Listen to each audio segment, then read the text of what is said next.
Hello ladies and gentlemen, I am SidAlpha, and as many of you know full well, there is no love lost between myself and AAA publishers when it comes to the practice that is the loot box monetization scheme. I have rallied against them extremely hard over the course of the past year, and let's be perfectly honest with ourselves, their very inclusion within a video game means that the game itself loses a tremendous amount of appeal, at least it does for me. I'm not one that enjoys the enforced grind that invariably follows suit within games that make use of loot boxes. However, I'm beginning to grow a little concerned that my own thoughts and reactions might be getting a little jaded when it comes to the practice surrounding loot boxes. And the news we have here to discuss today is the announcement made by Monolith Entertainment, developers of Middle-earth: Shadow of War. Now, in their announcement made just a few hours ago, they discuss how they're actually removing the in-game monetization and loot boxes completely. And my first reaction was, where's the angle? What benefit are they trying to slide past gamers without their realizing it? Now, I read the entire statement multiple times, and even though they of course made use of your fairly typical PR doublespeak implying that loot boxes themselves introduce player choice, ignoring the fact that item randomization is by its very nature a general lack of choice, excepting you're choosing whether or not to throw money at the game's developers and publishers in order to avoid that all-too-common imposed grind. Laying that PR doublespeak aside, I couldn't find any area where they were working an angle. Now, this appears to be just a general straight-up decision with no malevolent corporate intent behind it.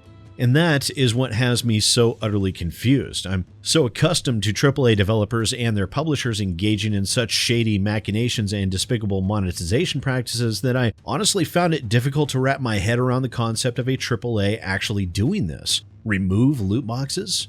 Remove the ability to purchase in-game currency? What sort of mad, evil doppelganger universe is this? Are the developers over at Monolith suddenly sporting goatees now? This sort of thing is, for the most part, unheard of.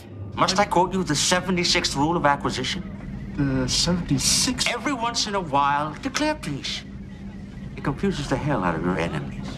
I mean, yes, EA and EA's DICE are doing the exact same thing with Star Wars Battlefront 2 EA, but that is being done for very clear and easy to understand motivations that are born entirely out of a sense of greed and self-preservation that does not extend to the other games being published by Electronic Arts. After all, even the mighty EA doesn't dare fuck with a House of Mouse. But this is Monolith and Warner Brothers Gaming. They don't have that overarching concern. They don't have that giant, dare I say, monolithic license holder breathing down their necks expecting them to fix their garbage. Yes, Middle-earth: Shadow of War did cause quite a stir surrounding its loot box monetizations, especially with the final act of the game all but requiring their use due to the extreme grind imposed on that segment of the gameplay. But there were still a ton of people that absolutely adore the game because of its Nemesis system, a game mechanic that is touted as being absolutely amazing by a lot of people. Actually, I want to talk about the Nemesis system for a brief moment because it is a style of design that I genuinely hope to see in other games in the future.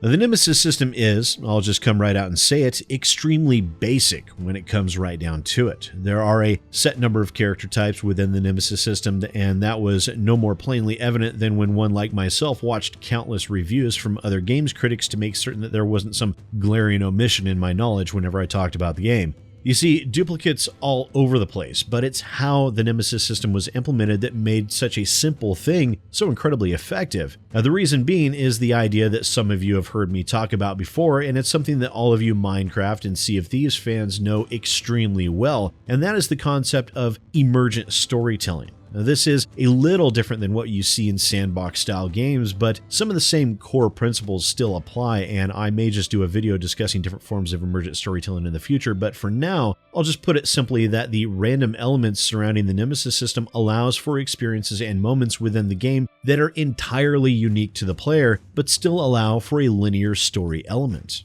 It allows for an evolution of the game that means that no two players will ever really have the exact same gameplay experience. This also allows for enhanced replayability due to the fact that these character randomizations allow for a great deal of new experiences with each playthrough. It is, as I said, a very simple mechanic, but it is one that adds so much to the core value of the story and the emergent gameplay within a video game that such things are really fantastic to see, and I really regret not seeing more of this type of thing in other games. Now, I could go on at length, as I said, and I probably will in the future, but you can begin to see my point that loot boxes or no, there are aspects to the game that even an extreme cynic like myself can appreciate. However, that extreme grind imposed in the latter portions of the game, coupled with a relatively weak and meaningless story element, meant that the game wasn't quite the achievement Monolith and Warner Bros. Had intended.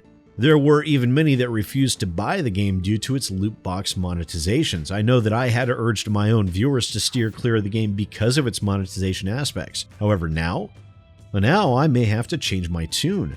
And that may actually be what they're hoping for to begin with. Sales might not have lived up to expectation, and along with it, perhaps they realized that their inclusion of microtransaction loot boxes might cost them more by way of respect than they were willing to let go. It's unfortunate that it's taken them 6 whole months to come to this decision, but sometimes we just have to accept it better late than never mentality. Because at the end of the day, this is a good thing for gamers, because not only are they removing the paid loot boxes from the game, they're also removing the ability to purchase in-game currency as well. And yes, they are patching the game to remove the monetization grind that so many people disliked from that final act of the game, as well as adding in some new narrative elements to kind of spice it up as well and tie things together a little better. Now, the ability to purchase in-game gold will end on May 8th, with the permanent removal of gold, war chests, and the market itself will take place on July 17th. And if you have any gold remaining within the game at that point, it will be converted into in-game items, and that's basically all there is to it. No more premium currency, no more war chests, no more market. It's almost like 6 months after the fact, Middle-earth Shadow of War is turning into a game where you buy the game, and then you play the game, and you don't have to deal with industry fuckery. It almost sounds too good to be true, but it may be a reason to pick up the game. Reward these developers for stepping away from predatory monetization schemes for whatever reason they might be doing it. It is one of those things where, yes, censor them when they implement greedy monetization practices, but they should also be rewarded when they adopt a more gamer-friendly and consumer-centric stance. And for whatever reason they might be doing this, this is beneficial to players of the game. However, the cynic in me is waiting for the other shoe to drop. Now, let's hope it's a slipper and not a steel-toed boot. But as always, please do let me know what you think down in the comments below. And also, don't forget to do that thing that all those other wacky YouTubers out there are talking about and hit that subscribe button as well as hitting that alarm bell. No, it won't put out a call for aid or get the Rohirrim to ride for Gondor or anything, but it will let you know when new videos like this one go live, at least when YouTube feels like it. Thanks for watching. Once again, ladies and gentlemen, I am SidAlpha, and I'll see you next time.